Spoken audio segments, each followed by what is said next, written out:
If you ever end up in a foreman position, here's a few things that I would recommend as a scaffolder. For starters, I strongly recommend 2 courses. Field level supervisor training, strongly recommend you getting that, and your LSE, which is your leadership, safety, and excellence. A lot of companies will actually have it as a requirement to have your LSE, but having field level supervisor training is just a bonus. One thing I'm going to strongly suggest you go out and get yourself is a logbook. Anytime you do your daily toolbox talk, what you're going to put in your logbook is the toolbox topic, the date, and the weather. So if it is 15 degrees Celsius in the morning and it's going to be a high of, let's say, 24 degrees Celsius with a low of whatever it is, document that every day.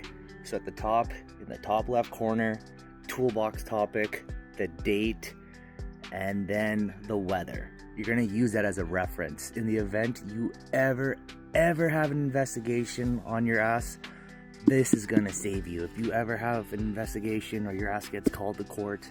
Also, what I do is any job I work on, so we'll use scaffolding because that's what I do. Any scaffold tags I do modifications to, any ongoing builds, you name it. I put the tag number in there, I put the work order in there, I put a brief description of what the job is and the location and my crew that is on that job. In your passovers, whether that's a written passover or an email, make sure it is thorough. I say be thorough, I mean be thorough. There are people out there who will go through whatever passover you give and pick it apart and be like, well, I didn't get this information. This person set me up for failure. Yada, yada, yada. Cover your ass. I cannot stress that enough. If a job is ongoing, make sure you mention that in your passover. Percentages, work orders, tag numbers, these are things and information that need to be passed over. And if there's a permit number, for example, if you're working up at Suncor or Syncrude, they have a permitting system put in place that you can do online, or it's a digital permitting system where it can go for 30 days at a time, depending on the work scope and what's all entailed under that permit number. So make sure if that's kind of where you're working, that's mentioned in your passover as well. It makes it easier for the guy who's coming behind you and working on an ongoing job. When you send your passovers, especially if they are emails, make sure you are CCing your superintendent and your general foreman, and then whoever your crossovers are.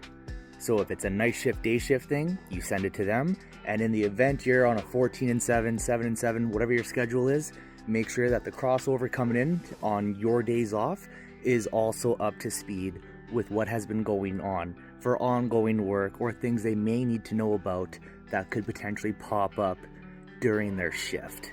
The last piece of advice I want to give to you, or anyone who's going to be a foreman, is be the foreman you'd want to work for. I truly believe in that. If you make a mistake, don't let your guys take the brunt of it. Own it.